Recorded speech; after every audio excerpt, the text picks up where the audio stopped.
Ceux qui font Monaco sont au micro. Je suis Geneviève Berthy et bienvenue dans le podcast de Monaco Info.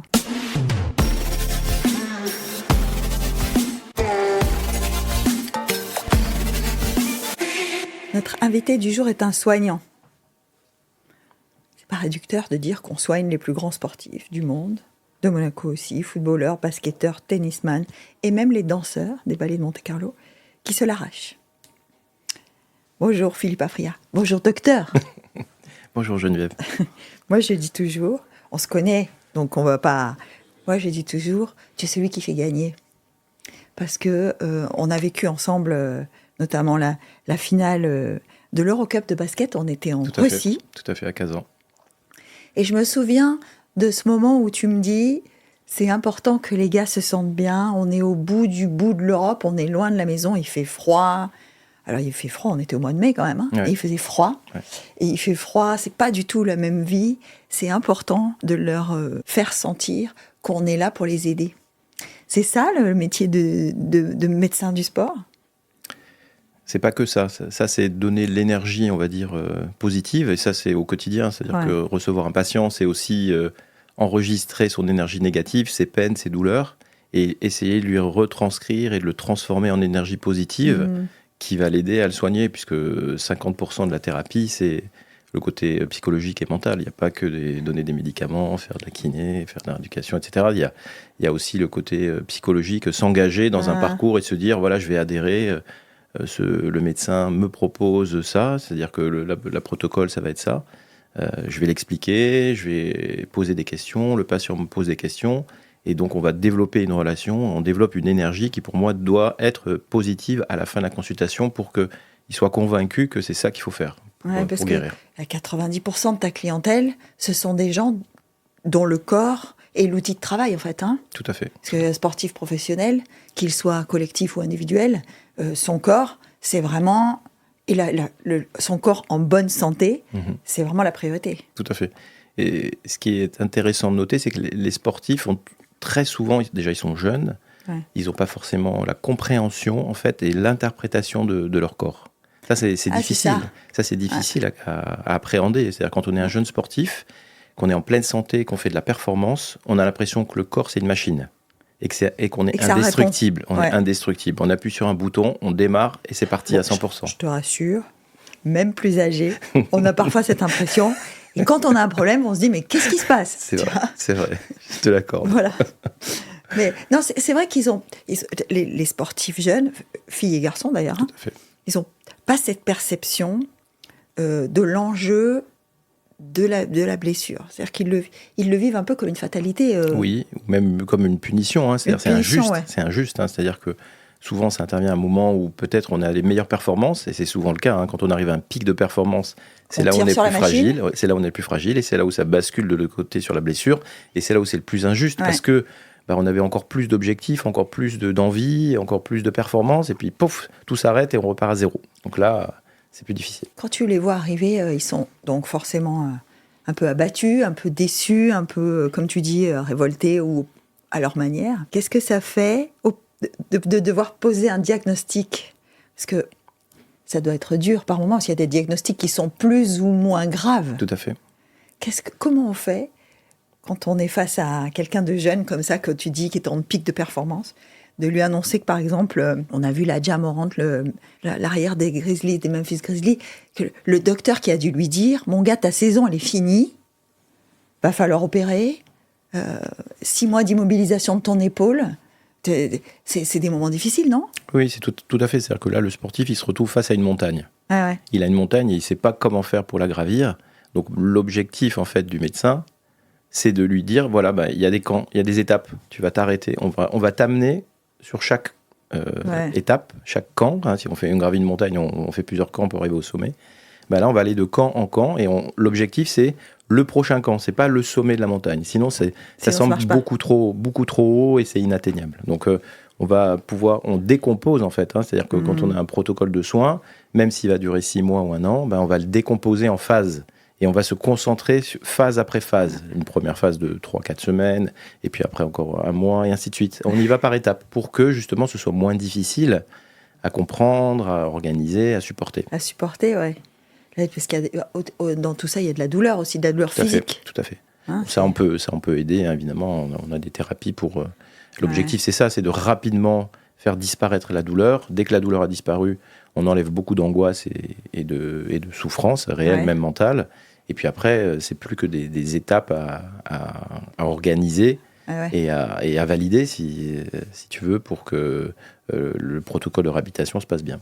Alors, dans ton cabinet, tu ne reçois pas uniquement des sportifs professionnels. Hein. Tu reçois aussi monsieur et madame tout le monde. Monsieur sportif amateur. Qui fait du trail, qui fait du tennis, qui fait du padel, qui fait du footing et qui... voilà. Est-ce qu'il y a une différence? Alors, j'imagine que tu vas me dire, ah ben non, moi je suis le médecin de tout le monde, mais est-ce qu'il y a une différence dans la psychologie et l'ambiance? Déjà, là où il n'y a pas de différence, et ça c'est super important, c'est sur la prise en charge. C'est-à-dire que je vais traiter de la même manière un sportif professionnel ou un sportif amateur. Je vais utiliser les mêmes techniques diagnostiques, on va lui proposer les mêmes techniques d'imagerie, les mêmes techniques thérapeutiques. La seule problématique, ça va être le temps, en fait. C'est le temps que la personne va mettre pour revenir à son niveau initial et pour guérir. Parce que, évidemment, un sportif professionnel, comme tu disais tout à l'heure, c'est son travail. Donc, il peut y consacrer 100% de son temps. C'est ça. Alors qu'une personne qui travaille va y consacrer peut-être 10-15% de son temps. Donc, tu comprends qu'on va multiplier. En fait, ça va étendre, étirer, si tu veux, le temps de récupération. Ce que tu me dis, c'est que la réhabilitation, plus on travaille en quantité quotidienne, plus vite ça va. Parce qu'on a cette image d'Épinal de dire il faut se reposer, il faut y aller doucement. C'est pas ça, en fait. Non, pas du tout. Pas du tout. C'est-à-dire que quelle que soit la blessure, quel que soit le traumatisme, la lésion, dès le 2e jour, on démarre déjà quelque chose. Ouais. On a vu ça, par exemple, dans les protocoles de réhabilitation des lésions musculaires, chez les sportifs professionnels, il y a, on va dire, 15 ans à peu près, 15-20 ans, on disait non, bah voilà, tu t'arrêtes pendant 3 semaines, tu fais rien. C'est-à-dire que tu laisses, on fait que de la physiothérapie passive, c'est-à-dire on fait que des choses passives, mais le muscle, on le laisse complètement se reposer. Et on s'est rendu compte, en faisant des recherches, que c'était une bêtise, qu'il ne fallait pas, qu'on pouvait faire des choses, mais qui étaient contrôlées, sur des amplitudes particulières, sans douleur, avec des mouvements particuliers, qui permettaient en fait d'entretenir et même de guider la cicatrisation naturelle du corps. Ça, en revanche, pour tous ceux qui nous écoutent et qui ne sont pas dans ce milieu-là, on se rend compte que la médecine n'arrête pas de progresser, ou n'arrête pas d'évoluer en tout cas. Je ne vais pas progresser, c'est peut-être un peu...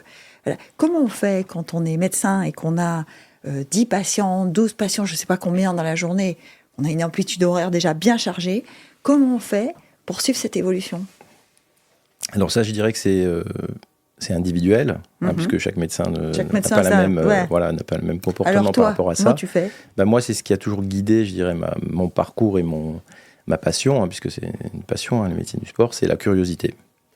Donc la curiosité veut dire lire, regarder, écouter, aller écouter des conférences, aller être en contact avec des gens dans d'autres régions, d'autres pays, échanger. Voilà, c'est ce qui permet, c'est la curiosité. C'est vraiment le maître mot. Tu as des confrères à qui tu dis, j'ai ça, et un truc comme ça, j'ai fait ça, qu'est-ce que t'en penses? Oui, ça m'arrive, bien sûr, même si, avec toute mon expérience, dans la plupart des cas, c'est le contraire. On me demande mon avis pour savoir comment est-ce qu'on prend en charge tel type de blessures, tel type de pathologie.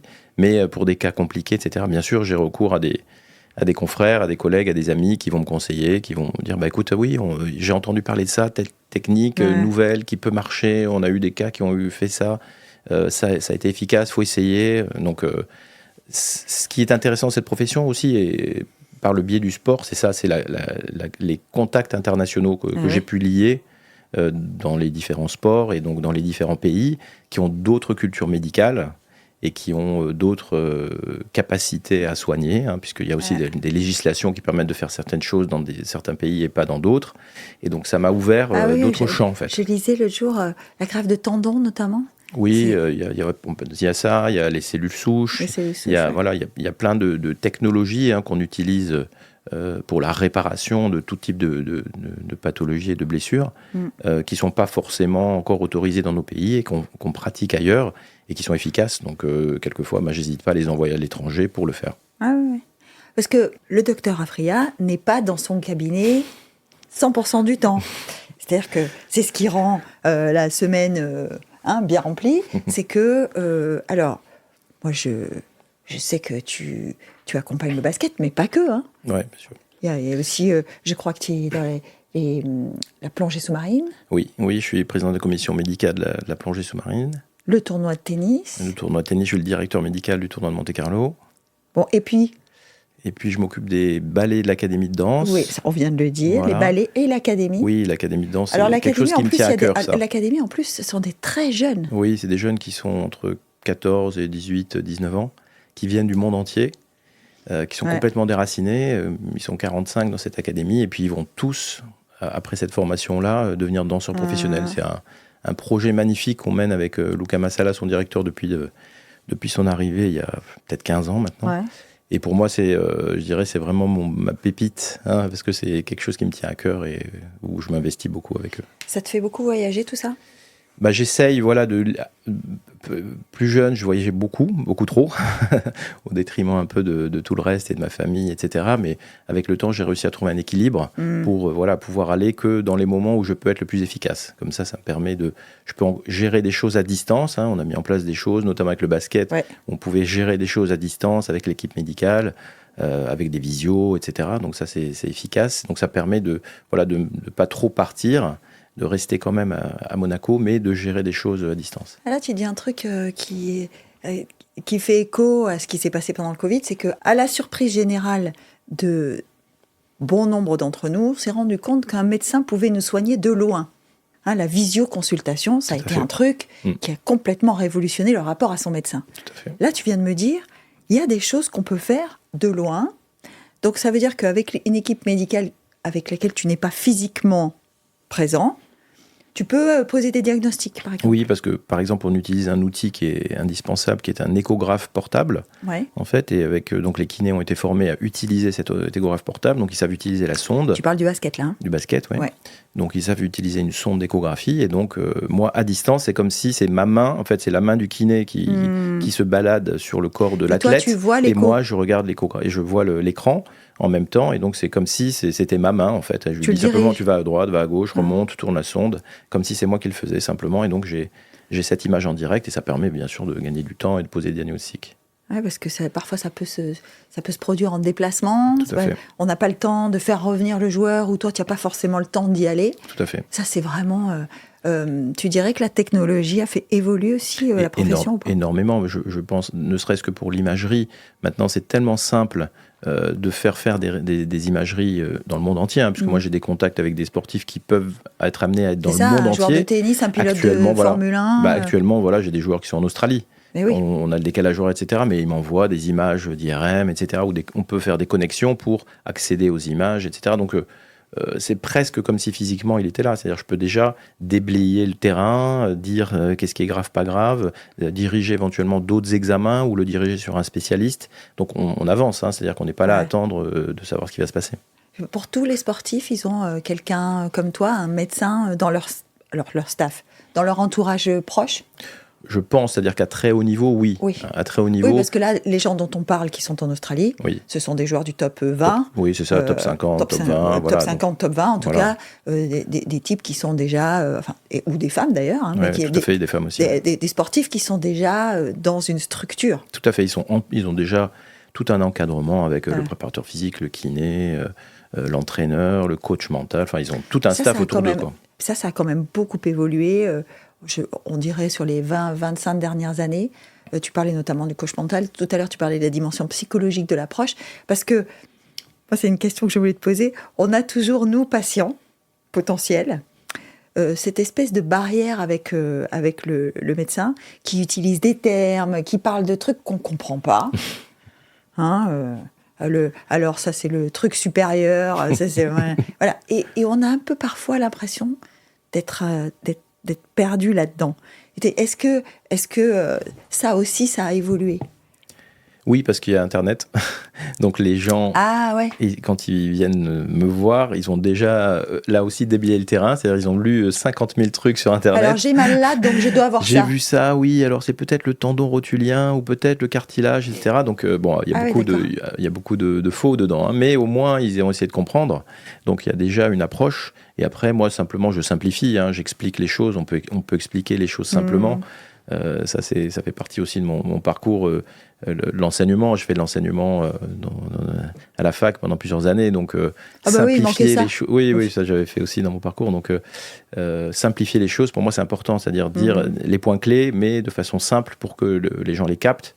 Et, encore une fois, souvent comme au début en anglais, hein. Oui, souvent en anglais, oui. Ah bah oui. Voire en italien aussi. Ça. Voire en italien, mais souvent en anglais, parce que j'imagine que Mike James, quand il vient te voir, tu peux pas lui parler français, quoi. Ça c'est sûr. Oui, bon, ça c'est la caractéristique de Monaco et qui me plaît beaucoup, c'est que tous les jours, dans mon activité, je vais parler les 3 langues, le français, l'anglais et l'italien. Donc moi, ça me plaît beaucoup. Alors revenons au point de départ, parce que tu dis, moi c'est toujours ce que j'ai voulu faire. Donc, le petit Philippe Afria, un jour il dit à ses parents, moi je veux être docteur. C'est ça ? Ouais, c'est ça. Je devais être au collège. Au collège, 12-13 ans à peu près. Ah ouais. C'est tôt quand même. Hein. Oui, c'est tôt, mais en fait, à cette époque de ma vie, j'étais passionné de montagne. Et je lisais tout ce qui se passait, enfin tout ce qu'il y avait autour de l'environnement de la montagne, et notamment les expéditions, etc., les conquêtes de sommets, etc. Moi, j'étais passionné de ça. Je faisais moi-même déjà de la montagne et tout. J'étais vraiment passionné. Et en lisant jamais les choses à moitié, toi. Hein. Ces comptes rendus d'expédition, et puis il y avait toujours un médecin d'expédition, etc. Et je me disais, waouh, ça c'est génial, ça serait un truc qui me plairait vraiment de faire, quoi, d'accompagner une expédition, d'être inside. C'est ça, c'est vraiment le résumé de ma vie, être inside, vivre les choses de l'intérieur. Voilà, non, mais Jean-Louis Etienne, qui était là à ta place il n'y a pas si longtemps, m'a expliqué que c'est pour ça qu'il était parti avec Tabarly faire le tour du monde. Hein. Voilà. Il était docteur, enfin médecin, et il a dit, moi je peux vous aider, je peux participer à l'équipe. Et il me dit, je deviens marin alors que j'ai jamais fait de bateau de ma vie. Et c'est formidable, quoi. C'est ça. Voilà, c'est vivre les choses de l'intérieur. Alors, on parlait de Kazan en tout début, quand la Roca Team dispute cette finale d'Eurocup. Et on le vit de l'intérieur, effectivement. Le tournoi, par exemple, le tournoi de tennis, le vivre de l'intérieur, ça veut dire quoi ? C'est voir les joueurs en dehors du court, alors. Oui, il faut savoir que les joueurs, en fait, on vit avec les joueurs, hein, parce qu'il y a un espace commun où il y a, on descend un escalier, il y a la salle de café, de repos, le bar, les canapés avec les télés où il y a tous les images de tous les cours. Vous tournez à gauche, on va vers les vestiaires et les douches. On tourne à droite, on va à l'espace médical.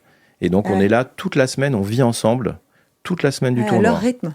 À leur rythme, il y a la salle de gym juste à côté, donc ils vont s'échauffer, ils viennent se faire masser, ils viennent s'étirer, ils viennent nous demander des médicaments parce qu'ils ont mal à la gorge, ou nous voir parce qu'ils se sont blessés.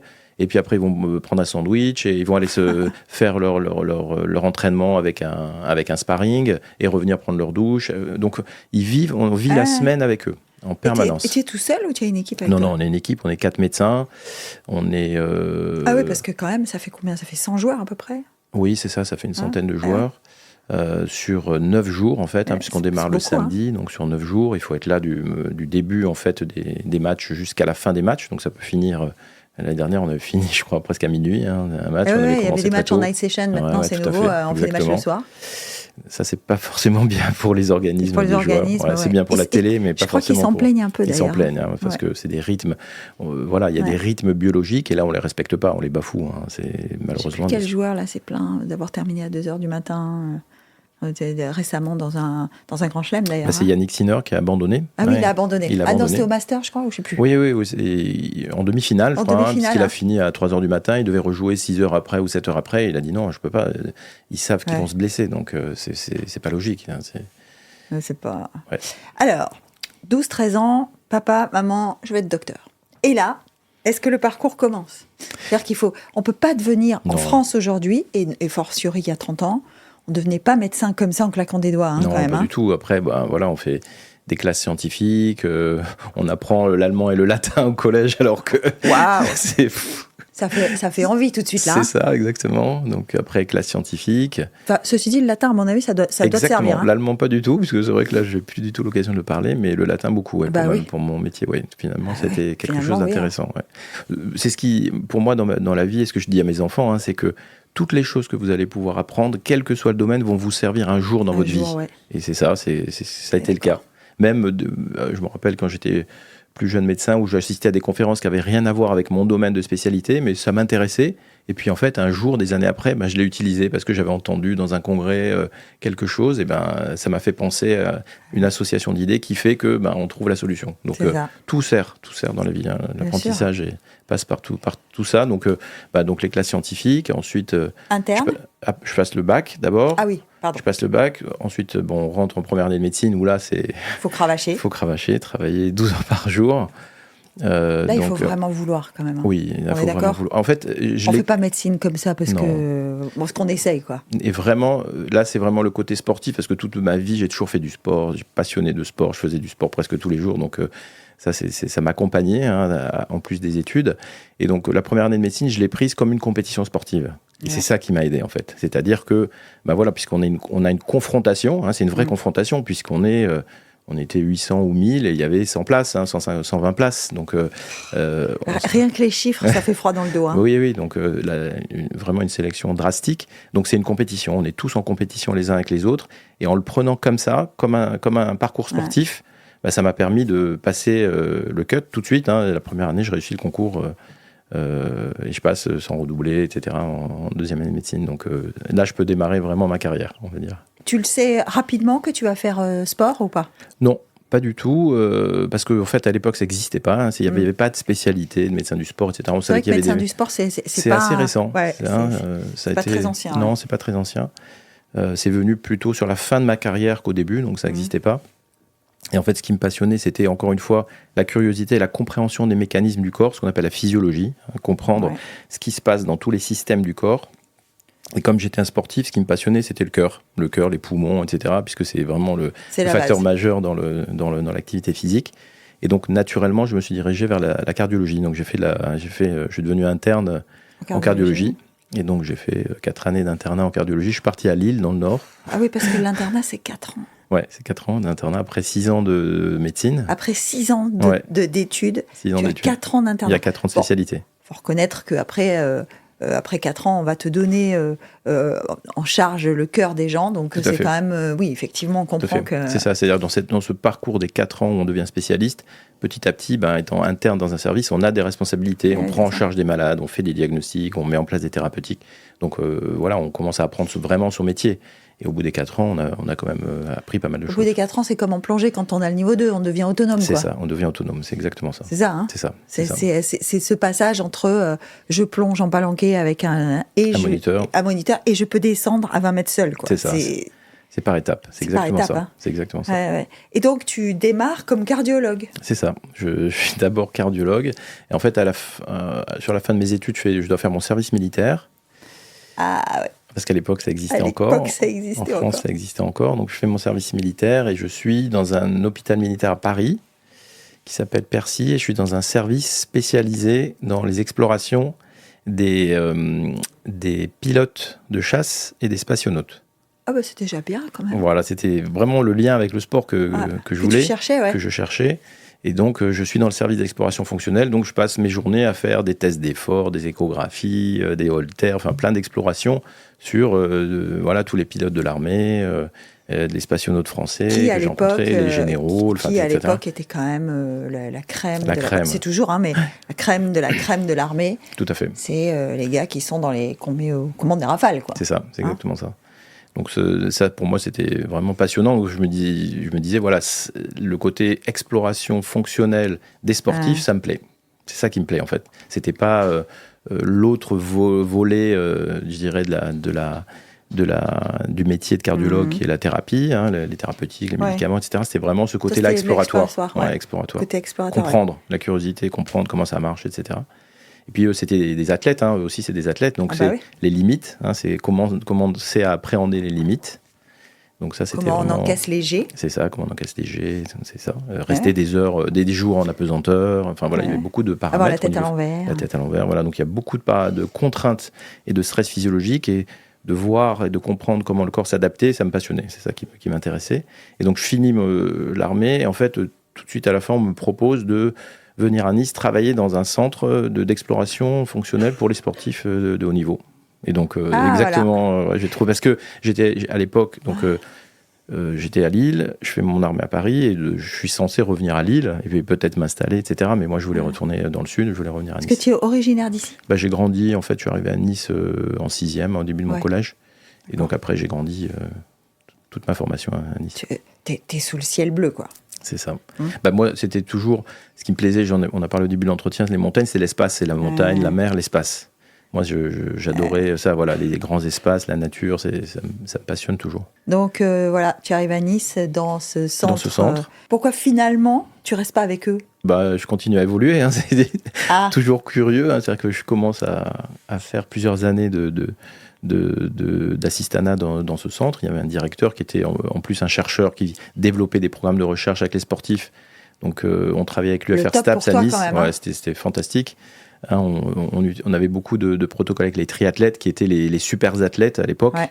Et donc on voulait comprendre comment fonctionnaient leurs muscles, comment fonctionnaient leurs poumons, comment fonctionnait leur cœur, etc. Donc là, voilà, je suis vraiment dans l'appréhension des limites. Élément. Voilà, dans mon élément grave. C'est ça. C'est ça. Et parallèlement à ce centre, on me propose de travailler pour le football. Il y avait le club de foot de l'OGC Nice, qui était professionnel à l'époque, qui était à côté, sur le même site. Et en fait, je suis démarché par un des responsables du club pour m'occuper en fait d'abord des jeunes du centre de formation. Et puis après, progressivement, de l'équipe professionnelle. Donc, je fais un parcours de 5 années avec le GC Nice, partiellement en travaillant toujours dans le centre et partiellement avec le foot. Juste pour qu'on comprenne bien, dans le centre, il y avait des patients ou pas ? Oui, c'était que des sportifs. Des sportifs. Que des sportifs. On avait à l'époque un panel, un panel de sportifs de tout sport en fait. Hein. C'était tous les sportifs niçois, tous les clubs de haut niveau niçois. Qui avaient accès à ça. C'était plutôt visionnaire quand même pour l'époque. Hein. Ouais, c'était visionnaire, exactement. En fait, l'idée, c'était de créer, après, dans ce centre, on a créé un mini-INSEP, c'est-à-dire un espèce de centre de santé spécialisé pour les sportifs, où on avait l'exploration fonctionnelle, et après, moi, j'avais développé tout le côté thérapeutique, ça veut dire faire venir des kinés, faire venir des ostéopathes, un radiologue, la nutritionniste, marrant, on n'a pas du tout l'image de la France, et sans jugement aucun, mais c'est vraiment... On n'a pas cette image de la France précurseur dans ce domaine. Hein. À l'époque, l'INSEP était vraiment précurseur, et j'avais pris ce modèle pour le transposer à Nice. Hein, parce que j'avais été plusieurs fois à l'INSEP, j'avais rencontré le directeur plusieurs fois. Ça m'avait inspiré, je m'étais dit, j'aimerais bien créer à petite échelle la même chose à Nice.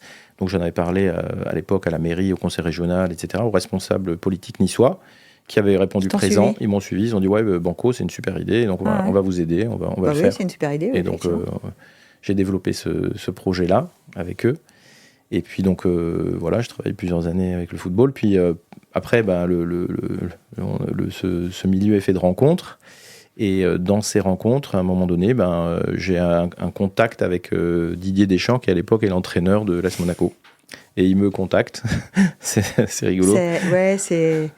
On dit toujours, ça tient à rien. Ouais, c'est ça. Ça tient à rien. Parce qu'en fait, à l'époque, un des kinés de l'OGC Nice était kiné en équipe de France. Ouais. Et donc, il avait parlé de ça. Il s'occupait de Deschamps pendant des années. Ils étaient ensemble pendant des années. Ils ont gagné la Coupe du Monde ensemble. Donc, ils étaient très proches. Et à un moment donné, Didier demande à ce kiné, Albert, est-ce que tu connais un médecin ? J'ai besoin d'un médecin que je voudrais recruter pour l'AS Monaco. Tu pourrais me conseiller quelqu'un ? Et en fait, ce kiné m'a recommandé. Donc, j'ai eu un contact avec Didier. Et c'est comme ça que tu arrives à Monaco en fait. Oui, c'est comme ça que j'arrive à Monaco. On se rencontre, il me parle du projet pour le club. Et donc, moi, ayant évolué depuis 5 ans là, au sein de l'OGC Nice, dans le football professionnel, je lui dis Banco, mais ça voulait dire il faut tout abandonner. Hein, puisque là, il me dit tu viens avec nous, tu vas rentrer, là, c'est inside, tu deviens le médecin de l'équipe. Là, tu vas plus au centre 3 jours par semaine, Coco. Non, c'est pas possible. Ça, c'est fini. Ça, c'est terminé. Parce que Didier Deschamps, c'est la culture quand même d'une certaine... alors, j'allais dire excellence. En tout cas, on a cette image. On a cette image de on met tout en œuvre pour gagner. C'est ça. Donc, il n'y a pas 3 jours là-bas, 2 jours ici, quoi. C'est tout en œuvre, ça veut dire 24/7 avec nous. C'est ça. Et là, c'était plutôt du 200%. Hein. C'était pas du 50%, c'était du 200%, puisque tous les voyages, tous les stages, tous les déplacements. Donc, tu accompagnes l'équipe je vivais au rythme de l'équipe. Ouais. Ah ouais. Donc la Ligue des Champions, le championnat. Et donc là, tu n'as plus de cabinet. Ou en tout cas, tu consultes plus. Non, je ne consulte plus. Là, à ce moment-là, je me suis extrait, on va dire, du domaine habituel de la pratique de la médecine, et je suis un médecin de club. Est-ce que ça t'a manqué, la consultation Oui, ça m'a manqué, oui. Ouais. Oui, ça m'a manqué. Le contact avec les gens et la diversité, parce que je sortais d'une pratique avec une diversité de sports. donc les jeunes de tous horizons, pour n'être plus que dans une seule pathologie, un seul milieu, qui est exclusivement masculin en plus. Donc c'était ça c'était très ma deuxième restrictif. question, parce que le corps de l'homme et le corps de la femme, alors même si il y a 95% de similarité, j'imagine que sous le coup de l'effort, de l'entretien de l'effort, etc., il y a des disparités quand même. Bien sûr. On sait que voilà, les problématiques hormonales chez les femmes ont un impact très important sur la performance, sur la cicatrisation. Sur la psychologie, vas-y, tu peux le dire. Allez. Bien sûr, non, il y a... Tu parles à une femme, donc tu peux lui dire. Tout à fait. Donc ça, voilà, c'était quelque chose dont j'étais complètement coupé. Donc ça, à un moment donné, j'ai eu une frustration, ça m'a manqué. Et donc, en évoluant au sein du club, je leur ai expliqué, je leur ai dit, écoutez, moi, je veux bien rester avec vous.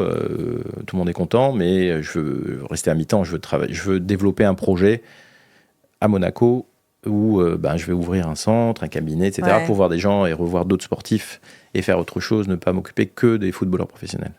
On a quand même l'impression que le docteur Philippe Apria, il a une route qu'il choisit lui. Parce que tu me dis, c'est fait de rencontres, tout ça, mais moi j'ai quand même l'impression que derrière tout ça, il y a des choix pleinement assumés, que tu peut-être parfois contre le cours de l'histoire. Hein. Oui, c'est vrai, ça c'est...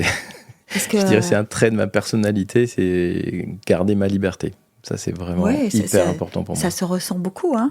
Quels sont les critères que tu retiens ? C'est de l'intuition ? C'est de la conviction ? C'est quoi qui te guide ? C'est la passion. Parce que chaque fois, tu prends des risques. Hein. Oui, tout à fait. Oui, parce que je quitte des situations confortables. C'est ça. Pour le repartir, centre, sur le papier, c'était tout ce que tu voulais. L'OGC Nice, ça semblait bien. Tranquille, bien. Parce que tu faisais les deux en même temps. Voilà, c'était un bon équilibre. Voilà, tu te retrouves à Monaco. C'est encore différent, parce que ça, on n'en a pas parlé, mais... T'as une famille, donc à chaque fois, ça remet en question des équilibres personnels. Voilà. Tu dis, j'arrête pas de voyager. Enfin, ok, tu me dis, c'est la passion. Mais après, voilà, le choix de Monaco était aussi lié par un choix familial, puisque j'étais marié. Hein, je me suis marié en 2001 avec une monégasque. Et je deviens donc papa. Donc, tu avais déjà un lien avec Monaco. En fait, le lien avec Monaco, il s'est fait encore une fois par des rencontres. Encore une fois, c'est des rencontres et des hasards, puisque je rencontre ma future femme au cours d'une compétition de plongée en Égypte. Ah ouais, c'est pas banal, ça. Non, ça, c'est pas banal. C'est pas banal. Parce que c'est vrai que ça, on n'en a pas parlé. Le gars, basé à Nice, rencontre sa future femme, qui est monégasque, donc 17 km plus loin, en Égypte, pendant une compète. C'était une athlète ? Non, en fait, elle était accompagnatrice de l'équipe de Monaco. Il y avait une équipe de Monaco de plongée dont le leader était Pierre Frola, qui est un ami depuis 25 ans, qui était un de mes étudiants. On en parlait d'enseignement, puisque j'enseignais à l'époque à la faculté des sports, à l'UFR STAPS. Et Pierre, c'est vrai, Pierre a fait le STAPS. Pierre était étudiant en STAPS, et je l'ai connu. C'était un de mes étudiants, et on a sympathisé, et puis on est amis depuis 25 ans. Oui, parce que lui aussi, il cherche à comprendre. Hein. Ça a dû vous rassembler quand même, ça. Hein. On l'a eu ici. Hein. Lui aussi, il cherche à comprendre tout. C'est ça. Et lui, il me posait 50 000 questions. 50 000 questions. Aucun doute. Voilà. Et donc, comme j'ai été... puisque à l'époque, le FR STAPS à Nice, il y avait un gars qui s'appelait Claude Chapuis, qui était le maître zen de l'apnée. Et donc, lui aussi, il m'a charmé, il m'a entraîné avec lui dans son aventure. Et donc, j'ai plongé, au sens littéral du terme, avec lui dans l'aventure de l'apnée. Et donc, ça m'a amené à faire beaucoup de choses. Ça aussi, c'est un autre volet de ma vie. Je cherchais le rapport avec la plongée sous-marine. C'est de là ton engagement avec... C'est de là mon engagement. C'est lui qui me fait découvrir la plongée. Il faut savoir, à l'époque, j'avais même jamais fait de plongée, plongée sous-marine. Il me fait passer mes niveaux de plongée rapidement. Et puis après, il me dit, ça te plaît ? Je dis, ouais, j'adore, puisque j'adorais la nature. Là, je découvre un autre monde, le monde sous-marin. C'est la nature à l'envers. Je retrouve les mêmes sensations, la liberté, etc. Enfin, c'est fantastique. Pour moi, c'est une vraie découverte. Et il me dit, ça te plaît ? Je dis, ouais. Il me dit, j'ai besoin de toi, il faut que tu m'aides. J'ai des athlètes là qui veulent faire des compétitions, qui veulent battre des records. Là, pour le coup, les apnéistes, donc, là, c'est encore autre chose. Tu parlais des triathlètes tout à l'heure, alors là, les apnéistes. On passe encore à autre chose. Ouais. Et donc, il me dit, j'ai besoin que tu les encadres parce qu'ils font n'importe quoi. Je veux dire, il savait, il me dit, voilà, toi, tu es médecin, cardiologue, tu travailles dans un centre spécialisé, les évaluations, etc. On a besoin de toi pour que tu nous cadres, que tu nous donnes des directives, que tu nous dises si c'est dangereux. C'est un sport physiquement très dangereux. Très dangereux, etc. Donc il faut qu'on fasse des choses là-dessus. Et là, physiologiquement, il y a des vraies choses à gérer. Hein. Exactement. Donc ça, c'est vraiment...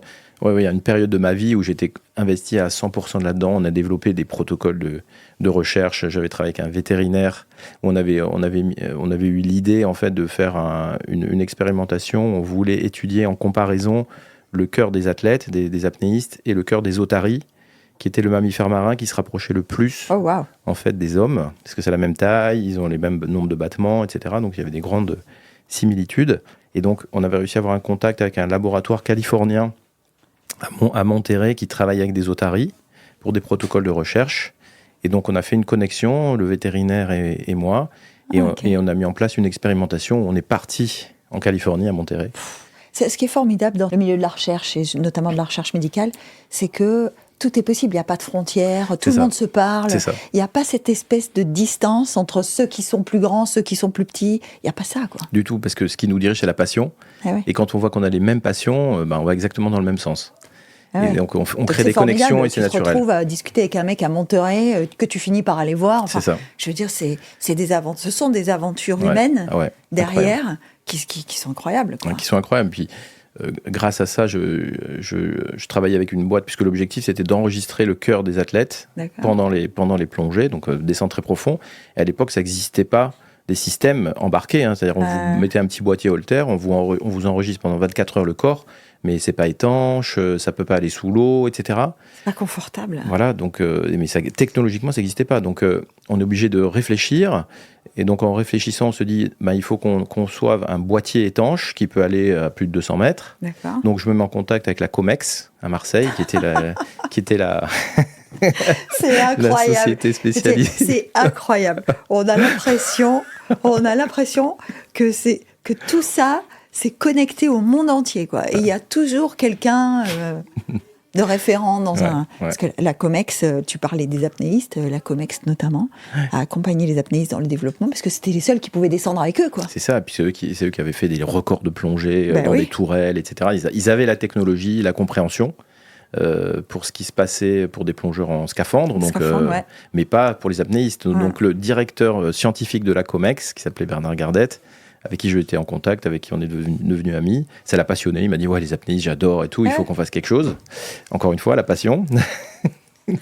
Les passions communes. Et donc il m'a dit « Je vais t'aider, on va mettre au point un boîtier étanche, un petit boîtier dans lequel tu vas pouvoir mettre ton Holter. » Et donc il m'a fabriqué ça. C'est dingue. Ouais, il m'a fabriqué ça. J'ai demandé à la société qui fabriquait les Holters de me faire un système miniaturisé qui puisse rentrer à l'intérieur du boîtier. Et on a mis en place la technologie et on est parti faire nos mesures à Monterrey, en Californie. C'est incroyable. Non, c'est incroyable. Franchement, ça, dit comme ça, mais c'est incroyable. Ça peut faire des films, ça. On peut faire une mini-série. On a fait un 52 minutes. On avait une équipe de télé qui est venue nous accompagner, qui a fait tout un film là-dessus. Ça s'appelle Les Hommes Poissons. Ça m'étonne pas. C'est digne, c'est une vraie histoire qui se raconte. On fera peut-être une session uniquement consacrée à ça, parce que là, on n'a encore pas parlé de plein de choses. Et notamment, tu l'as évoqué subrepticement, tu as dit, je suis mariée, j'ai 2 enfants. Et sur ces 2 enfants, il y en a une, Charlotte, qui est une athlète. Qui est une athlète internationale. Internationale, qui dispute championnat du monde, les Jeux Olympiques. Et là, on est obligé de se dire, moi c'est une expression que j'utilise souvent, parce que forcément, elle a plein de sens à mes yeux, la pomme ne tombe jamais vraiment très loin de l'arbre, quand même. Parce que tu me dis quand même, subrepticement, que toi, tu as toujours fait beaucoup de sport. Tu rencontres la maman de Charlotte, puisque j'imagine que tu parlais de la maman de Charlotte. Tout à fait. Tu rencontres la maman de Charlotte sur une compétition sportive, donc ça veut dire que Charlotte non plus ne devait pas être très loin du monde sportif. Et vous avez une enfant qui est une athlète internationale. Oui, en fait, donc la maman de Charlotte, qui s'appelle Virginie, était elle aussi une sportive internationale, puisqu'elle a disputé les championnats du monde d'athlétisme. Elle faisait du 100 mètres haies. Donc c'était une athlète. Alors vraiment, la pomme n'est pas du tout tombée loin de l'arbre. Exactement. Loin des 2 arbres. Exactement. Donc moi, passionné de sport et sportif à mon petit niveau, sa maman sportive internationale, et voilà, la génétique a fait qu'on a fait une petite athlète. Et Charlotte s'y met tout de suite ? Non, Charlotte, elle s'y met pas tout de suite. Elle fait de la gym d'abord. Elle est très douée pour la gym parce qu'elle a des qualités physiques hors normes. Forcément. À l'école, c'est elle qui court le plus vite dans la cour. Elle bat toutes les filles et tous les garçons. Donc elle veut rapidement démarrer l'athlétisme, mais moi je lui interdis. parce que physiologiquement, elle n'était pas capable de le C'est marrant, supporter. on n'a pas l'impression que Philippe, c'est un gars qui interdit quoi que ce soit. Ah, si. C'est pour la protection de la santé des gens. J'interdis souvent beaucoup de choses. Hein. Quand les patients viennent, je leur dis non, ça, il ne faut plus le faire. Vous n'avez plus le droit, quoi. C'est interdit. Sinon, vous allez à tel endroit, c'est dans le mur, quoi. Vous savez que vous allez avoir ça, ça et ça. Donc, c'est pas possible. Et là, Charlotte, tu sais que si elle se met à l'athlétisme, ça va pas aller. Oui, parce que la problématique, c'est déjà le site d'entraînement, le stade de l'AS Monaco. La piste, elle est faite que pour le meeting. Donc, ça veut dire que c'est une piste technologique. Qui dit technologique, c'est qu'elle absorbe pas du tout les vibrations. Elle est faite pour aller vite, donc renvoyer le maximum d'impulsion mécanique. Donc, c'est pas une piste d'entraînement et elle est cassante. Ça veut dire que tous les athlètes qui se passent leur année à s'entraîner dessus, ils ont des blessures. Donc, je sais que c'est dangereux et que elle est jeune, elle est en croissance, son cartilage ne pourra pas le supporter et que ça va entraîner des choses péjoratives pour elle, pour sa vie et sa santé. Donc je dis non, tant que ton corps n'est pas formé, je t'interdis de faire ça. Donc elle va faire d'autres sports, elle fait de la gym, elle fait de... Parce que la particularité, quand on a ce que tu as dit, c'est-à-dire des qualités physiques de base, c'est qu'on ne les perd pas. Donc elle courait déjà plus vite dans la cour, elle courra toujours plus vite 11 ans plus tard ou 12 ans plus tard. Donc elle démarre, elle a 13 ans. Je crois qu'elle démarre en septembre. En octobre ou en novembre, il y a une première compétition. Donc à cette époque-là, donc elle fait du sprint, évidemment, parce qu'elle a des qualités naturelles de vitesse. Donc ça se fait sur 50 mètres. Sa première course, première fois qu'elle court en compétition, elle bat le record départemental du 50 mètres. Voilà. Deuxième course. Là, voilà. Donc on se dit, c'est pas mal. C'est déjà pas mal. Deuxième course, elle bat le record régional. Donc on se dit, waouh, elle a vraiment des qualités. Donc voilà. Elle a des qualités, elle finit. Parce que pour une athlète monégasque, puisqu'elle est monégasque, Charlotte. Donc pour une athlète monégasque, et on connaît la taille du réservoir, quand on dit réservoir, de la population potentielle. Donc ça veut dire aussi de l'émulation qui va avec, etc. On se dit, disputer les Jeux Olympiques et les championnats du monde, quand on est une athlète monégasque et qu'on a démarré à 13 ans, c'est qu'on a des qualités quand même. Oui, tout à fait. Les chances sont infimes. Et là, c'est vrai qu'elle a vraiment des qualités naturelles. Et puis après, donc, elle va s'entraîner. Et puis progressivement, elle va progresser. Elle va participer à des tas de compétitions. Donc sa première grande compétition, elle part aux Jeux Olympiques de la jeunesse. Elle a 16 ans, elle va à Buenos Aires. Et c'est le début de sa carrière internationale. Ça fait voyager aussi le sport. C'est ça. Donc ça, je lui ai transmis ça aussi. Vous avez compris. Le goût du voyage. Oui, parce qu'on n'a pas parlé des passions en dehors du sport, mais là, il y en a déjà pas mal. On a parlé de la plongée, on a parlé de la montagne, et donc du voyage. Ouais. C'est formidable. Ouais. Est-ce que tu as avec elle la même relation de médecin à patient? Est-ce que... Ça, c'est dur, parce qu'elle a été blessée plusieurs fois. Oui, je te pose la question parce qu'elle a été malheureusement blessée. Bien sûr. Parce que les sprinteurs sont fragiles, très fragiles. Ils sont encore une fois sur le fil du rasoir. L'objectif, c'est de les amener justement sur ce pic-là et qu'ils ne basculent pas, mais c'est toujours très difficile. Et donc, la soigner. Je fais le diagnostic, mais je ne la soigne pas. Voilà, j'arrive pas. C'est-à-dire des choses que je ne peux pas faire. Si je dois lui injecter quelque chose ou quoi, je ne peux pas le faire. Donc, voilà, j'ai mes collègues, mes collaborateurs qui travaillent avec moi, qui le font pour moi. Mais voilà, je supervise son staff, c'est-à-dire j'ai organisé autour d'elle, bien sûr, l'entraîneur, le préparateur physique, le nutritionniste, le psychologue, etc. Et voilà, on a construit une équipe autour d'elle pour la permettre d'arriver à haut niveau. Et je supervise tout ça, mais je garde quand même une distance. Je suis quand même le papa. Il y a un côté émotionnel qui est difficile à gérer. Quand même. C'est intéressant ce que tu dis, parce que souvent, on est... Alors, c'est pas choqué, mais on est dubitatif de voir ces parents de sportifs qui les accompagnent au plus près, qui ne les lâchent pas. Alors, je regardais Coco Gauff, ses parents sont là. Alors, eux, en revanche, ils ont mis quelqu'un maintenant entre eux et elle. Mais il y a le père de Tsitsipas, il y a la maman de Reneux qui est toujours avec lui. Enfin, on a toujours l'impression que c'est difficile pour des parents de prendre cette distance. Oui, c'est pas notre place. Et moi, évoluant dans le sport de haut niveau et le voyant de l'extérieur, j'ai jamais voulu le transposer à ma propre fille. Je savais très bien que c'était pas ma place. Il fallait pas que je sois au contact. Il faut qu'il y ait il y a des gens, il y a des professionnels qui sont là. Moi, je suis dans le staff, je suis dans l'encadrement, donc je suis concerné, on discute, mais je suis pas proche du terrain. Je vais rarement la voir courir parce que je sais que... tu vas pas la voir courir? Rarement, parce que je sais que ça va la stresser. Puis après, c'est souvent dans d'autres pays. Puis maintenant, c'est pas très souvent qu'elle court par ici, donc souvent l'emploi du temps il est difficile à combiner. À combiner, ouais. Donc je la vois pas très souvent courir. Mais il y a toujours ce lien, mais qui est distendu. Comme ça, je la laisse faire sa vie, grandir, évoluer. Ouais, parce qu'elle s'entraîne là, elle s'entraîne pour les JO, j'imagine. Oui, tout à fait. Ouais. Là, elle s'entraîne à Nice par ses études. Enfin, jusqu'à présent, elle s'était entraînée à Monaco. Et maintenant, comme elle étudie à Nice, c'est plus facile, donc elle s'entraîne à Nice. Ouais. Mais après, elle se prépare pour être là pour les Jeux cet été. Bon, on l'aura ici, j'espère, bientôt. Mais tu dirais que le plus dur pour Charlotte sur les 5 dernières années, ça a été quoi, la gestion des blessures? Parce que pour un papa médecin du sport, tu dis elle a été blessée. Comment ça a été? Ça a été dur pour elle? Oui, c'était dur parce qu'elle a eu des blessures assez longues. Elle a eu des fractures de fatigue, donc ça dure plusieurs mois. Ouais. Des lésions musculaires récidivantes, c'est ce qui caractérise souvent les Comment vont athlètes. ces ischios? Parce que c'est ça, c'est les ischios. Elle a eu des lésions d'ischios, etc. Ouais. Donc, on parlait avec Théo Andon l'autre jour et il disait c'est notre... voilà. C'est le point faible. C'est notre point faible à tous. Après, j'ai quand même, avec l'expérience que j'ai maintenant et puis les équipes avec lesquelles je travaille, je me suis entouré de gens qui sont pointus là-dedans pour qu'on fasse énormément de prévention. Et ça marche, puisque voilà, ça fait quelques années maintenant qu'elle n'a plus de blessures aux ischios, parce qu'on a, on a développé une routine individuelle qu'elle a intégrée, qu'elle a comprise, et que maintenant elle fait tout le temps. Ça, je t'ai vu faire avec les basketteurs aussi, puisque moi aussi j'étais inside avec toi. Je t'ai vu faire avec les basketteurs. Avant le match, chacun sa routine. En fonction de quoi? De ses particularités physiologiques? C'est ça c'est vraiment c'est le rôle du staff médical. Notre objectif, c'est que les joueurs soient sur le terrain. Ouais. Donc, il faut pas qu'on soit performant dans la prise en charge des blessures, parce que ça, plein de gens sont capables de le faire. Il faut qu'on soit performant dans la prévention. Diras, c'est presque normal. Voilà, exactement. Ouais. Il faut qu'on soit performant dans la prévention. Donc, notre axe... L'an dernier, et on ne l'a pas suffisamment dit, dans la saison dernière, la Roca Team fait, je crois, 87 ou 88 matchs. 88 matchs en moins de 9 mois, c'est quand même beaucoup.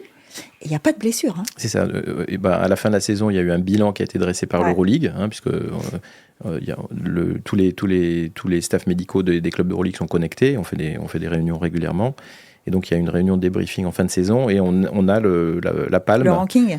Sur le ranking, on est les premiers, avec le moins de blessures. Et d'ailleurs, Ignacio Mouro, le directeur médical de l'Euroleague, il me demandait, mais qu'est-ce que vous faites? Comment ça se fait? Comment c'est possible? Parce que c'est vraiment beaucoup moins que les autres. C'était pas simplement un peu moins. On a Mac James, donc... Ça, c'est vrai que c'est pas mal. Ça, c'est un super athlète. Ça, c'est vrai que c'est un super athlète. Moi, je me souviens, quand il arrive à Monaco, je te dis, il est comment? Tu m'as dit, waouh!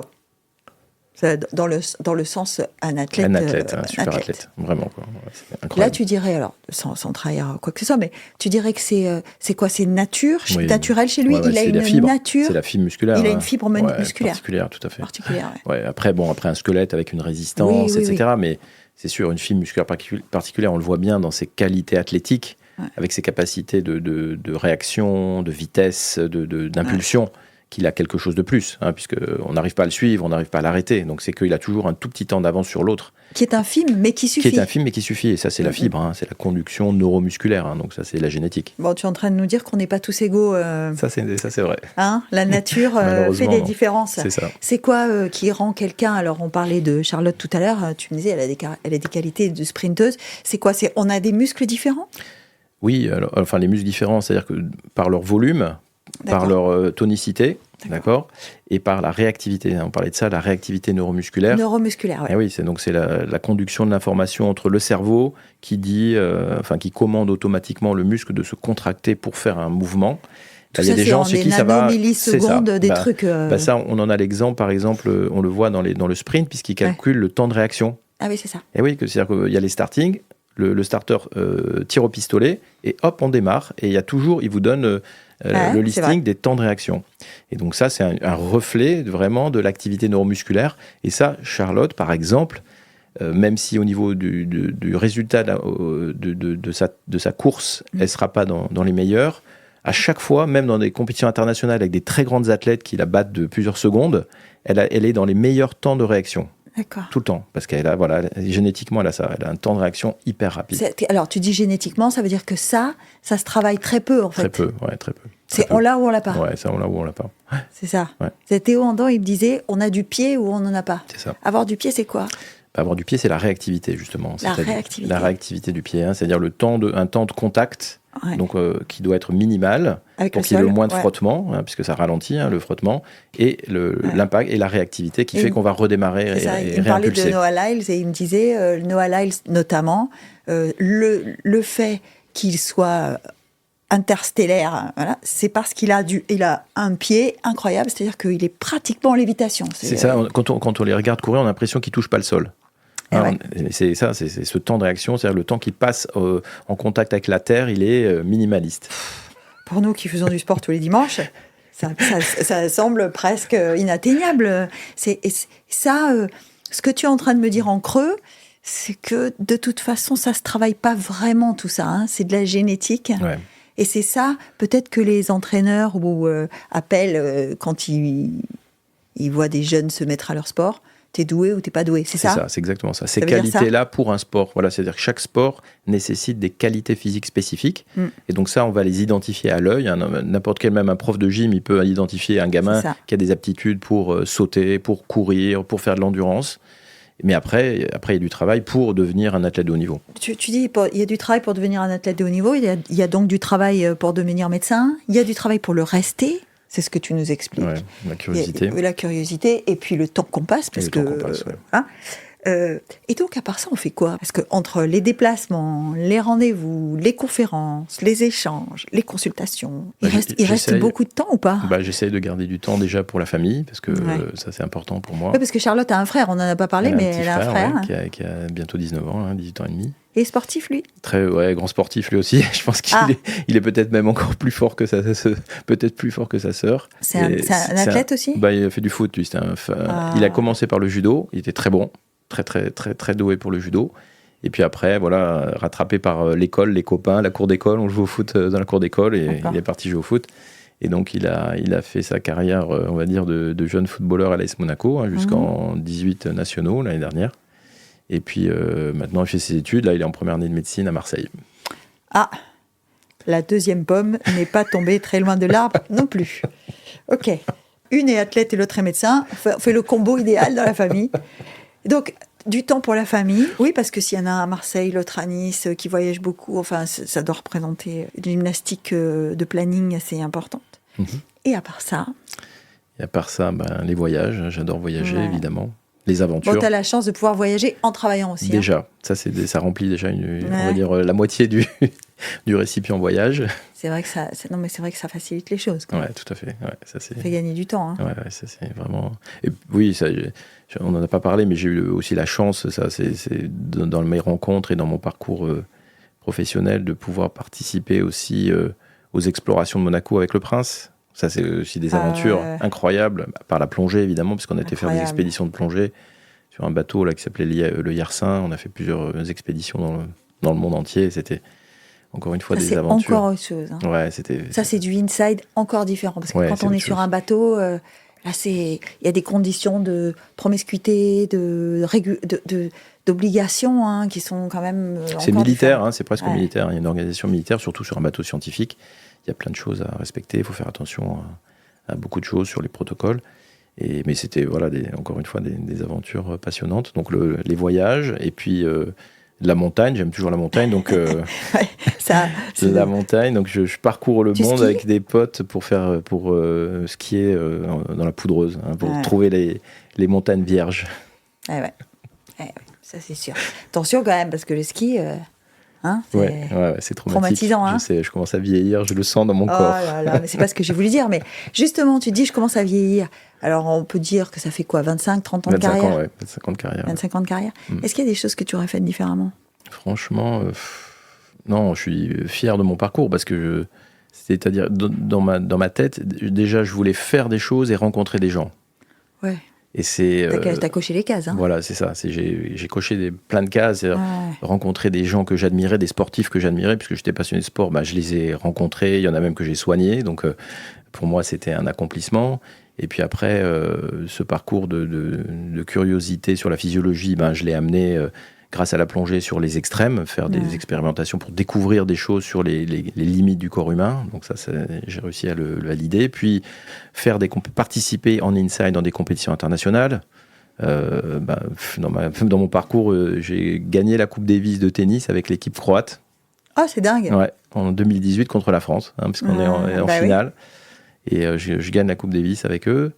Avec Marin Cilic, alors ? Avec Marin Cilic et Borna Ćorić, tous les deux qui étaient mes patients et qui étaient mes amis et qui voulaient absolument que je sois avec eux pour le tu vois que tu es le médecin qui gagne. Moi, j'ai dit, je dis toujours, moi, Doc Afria, il nous fait gagner. Voilà. Tu vois, même avec les Croates. Ouais, même avec les Croates. Puis bon, après la Champions League de foot, l'Euroleague de basket, enfin voilà, des compétitions internationales auxquelles j'ai participé, puis dans d'autres sports, d'autres choses. Donc voilà, j'ai accompli pas mal de choses. Là, je pense que je peux être content et fier. Bah ouais. Du coup, qu'est-ce qu'on peut te souhaiter pour la suite, là ? Il y a une seule chose qui me manquerait là à Monaco, puisque quand même j'ai construit toute ma carrière à Monaco, c'est que il manque quelque chose, un outil à Monaco qui est un centre de réhabilitation pour les sportifs professionnels. Voilà, ça c'est tout le monde le sait, on parle, le dit. Il nous manque ça, quoi. Ça veut dire que nos athlètes, quand ils ont besoin de faire des protocoles de réhabilitation lourds, ils sont obligés de partir. C'est ça, c'est-à-dire l'idée, c'est de réunir en un seul site, sur un seul endroit, toutes les compétences. C'est-à-dire au lieu de les envoyer à droite et à gauche, même si Monaco est petit et c'est pas très loin, on a les connexions, mais c'est pas la même chose que d'être sur le même site, dans un centre, physiquement sur place, passer 3-4 heures à faire un programme de reprise, de réhabilitation, de réentraînement, d'évaluation, etc. C'est un peu l'idée des centres de performance des équipes de foot d'ailleurs. C'est-à-dire qu'ils ont tout dans le même bâtiment. Exactement. L'AS Monaco en a créé un de très haute qualité. Ouais. L'idée, ça serait de faire la même chose, mais pour les sportifs professionnels qui sont à Monaco, monégasques, et les étrangers qui sont résidents, pluridisciplinaires. C'est ça, l'idée, ça serait pluridisciplinaire. Est-ce qu'il y a quand même des choses qui sont communes dans la réhabilitation entre un tennisman et un footballeur ? Oui, après, je dirais que quand un muscle est blessé, qu'il soit athlète ou footballeur, c'est un muscle. Donc on sait qu'il y a des protocoles pour les remettre. Après, c'est simplement la reprise sur le terrain qui sera différente. Mais il y a toute une phase qui est commune. Et d'ailleurs, il y a un centre qui existe en France qui s'appelle Cap-Breton, où tous les sportifs professionnels, ils sont mélangés. Et ils adorent. Souvent, ils aiment y aller parce que le rugbyman, il côtoie le tennisman, qui côtoie l'athlète, qui côtoie le handballeur. Et qui sont tous de niveau national, international, qui échangent, qui sont là toute la journée ensemble. Donc c'est un lieu de vie pour eux et d'échange qui est unique, puisque ça n'arrive jamais dans leur vraie vie de se rencontrer comme ça. Et donc l'idée, c'est celle-là. À Monaco. À Monaco. Mais bon, la problématique, c'est l'espace, évidemment. L'espace à Monaco, comme toujours. Oh, on va peut-être trouver un moyen. On va faire une extension. C'est ça.